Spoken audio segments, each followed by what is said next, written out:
Alhamdulillah wassalatu wassalamu ala Rasulillah wala haula wala quwata illa billah. Jadi tentang cawe-cawe Iya. Presiden.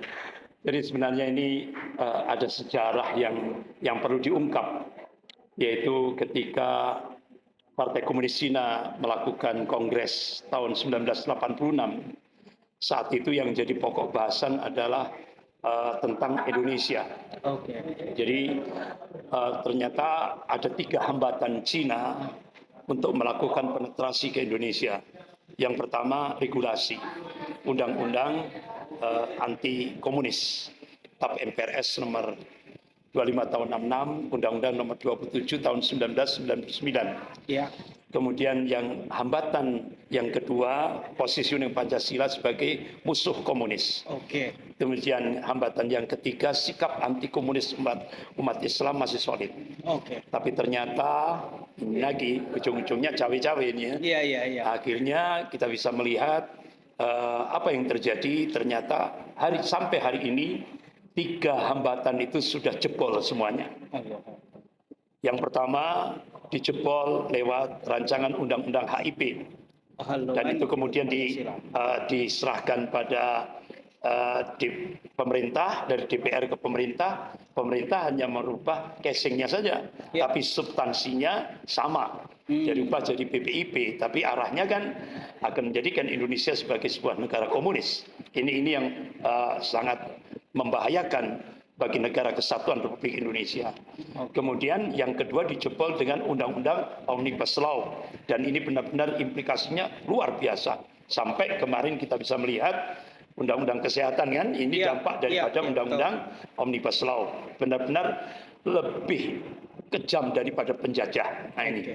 Kemudian yang ketiga lewat divide et impera. Oke. Jadi umat Islam diadu domba dengan biaya kurang lebih 20 triliun.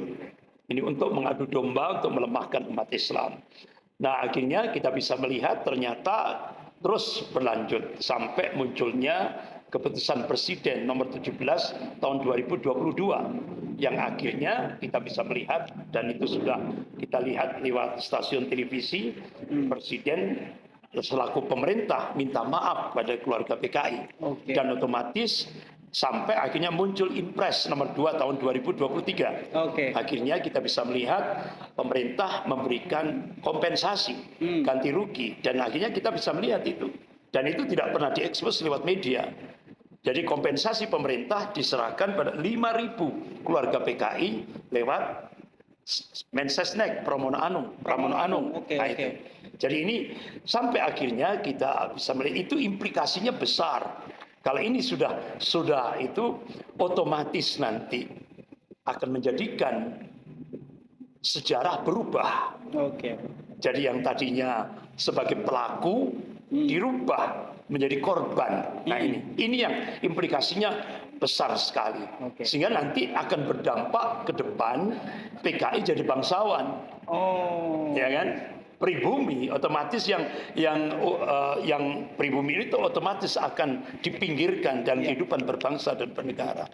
Nah ini, oleh karena itu sekarang kita sampai akhirnya kenapa mau menuju pada Pilpres 2024 ini, kenapa begitu all out Presiden ikut cawe-cawe, ikut intervensi, campur tangan, ya karena ini tadi ada masalah yang sangat benar-benar sangat fundamental bagi kehidupan berbangsa dan bernegara. Ini pelanggaran konstitusi. Ini sehingga akhirnya kenapa Presiden all out, ya kan? Nah, ini. Karena ini tadi pelanggaran konstitusi ini sudah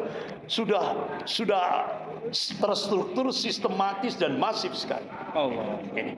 Oleh karena itu rakyat, kekuatan rakyat, artinya negara ini milik rakyat. Ini rakyat harus benar-benar bangkit untuk menyelamatkan negara kesatuan Republik Indonesia. Saya sepakat dengan apa yang statement dari mantan Panglima TNI, yaitu Bapak Jenderal Purnawirawan Gatot Nurmantio, dengan benteng terakhir negara kesatuan Republik Indonesia ini adalah umat Islam. Oleh karena itu umat Islam wajib berada di garda terdepan untuk menyelamatkan negara kesatuan Republik Indonesia ini. Dan insya Allah sejarah akan berulang. Kalau dulu ABRI dan umat Islam bersatu melawan komunis, insya Allah ke depan TNI dan umat Islam bersatu melawan komunis gaya baru. Sekian. Ya. Berikutnya nih Ustadz Andri, kita tahu bahwa tadi Ustadz Andri justru menegaskan bahwa dengan presiden yang sekarang ini dengan adanya undang-undang tadi terindikasi kuat bahwa kebangkitan PKI itu tinggal menunggu momentum. Nah, dengan cawe-cawe apakah itu dalam rangka untuk memperpanjang dan dalam rangka secara sistematis ke depan penggantinya jangan sampai kemudian dihentikan program-programnya. Kira-kira begitu, apakah ada indikasi ke sana? Indikasinya sudah nampak. Indikasinya sudah nampak.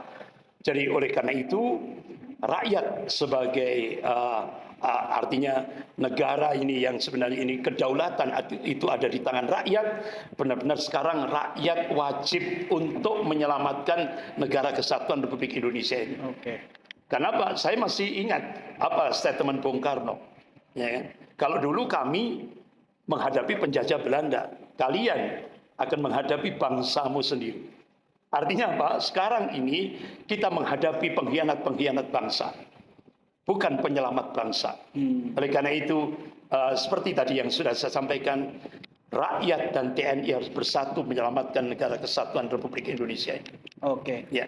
Kalau misalnya seandainya Presiden Jokowi ini turun dan berganti presiden yang lain selain Jokowi, apakah kemudian itu memungkinkan untuk menghentikan program yang memang sudah terstruktur ini? Kira-kira gimana? Insya Allah. Jadi kita optimis, gitu ya, optimis. Dari beberapa pelanggaran yang dilakukan oleh presiden itu, insya Allah menurut pakar-pakar hukum tata negara, contoh keputusan Presiden nomor 17 tahun 2022, insya Allah itu bisa digagalkan dengan PT UN. Nah, itu. Insya Allah otomatis Inpres akan mengikut itu. Jadi seperti itu. Insya Allah kita optimis. Jadi mudah-mudahan Allah munculkan pemimpin yang menyatukan bangsa dan negara ini, ya kan? Dan mudah-mudahan Allah munculkan pemimpin yang amanah, pemimpin yang adil, dan yang insya Allah mudah-mudahan mampu menyatukan negara kesatuan Republik Indonesia. Insya Allah.